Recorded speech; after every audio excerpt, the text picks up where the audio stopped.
Assalamualaikum semuanya. Pada video kali ini saya ingin share video bagaimana caranya untuk melihat status teman kita, status WA, tapi tanpa diketahui oleh teman kita tersebut. Bagaimana caranya? Langsung aja kita masuk pertama ke aplikasi WA, teman-teman. Setelah masuk, kita klik tombol titik 3 yang ada di pojok kiri atas. Kita klik, lalu kita klik lagi setelan. Setelah kita klik setelan, kita pilih akun. Setelah itu kita klik lagi privacy, kita pilih privacy. Kita scroll ke bawah, teman-teman.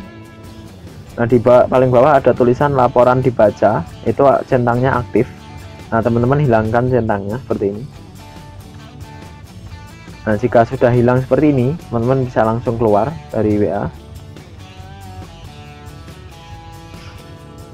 Nah, jika sudah keluar, teman-teman bisa langsung cek status dari teman kita, maka mereka nggak akan tahu kalau kita sudah melihat status mereka. Efek lain dari perubahan centang tadi adalah laporan dibacanya jadi nggak ada, teman-teman. Jadi jika ada teman kita yang ngechat ke kita dan kita udah baca chat mereka, mereka nggak tahu kalau kita sudah membaca chat mereka, karena centang yang ada di chat mereka tetap polos, nggak berubah warna jadi hijau, teman-teman. Jadi mereka nggak tahu kalau chat mereka sudah kita baca.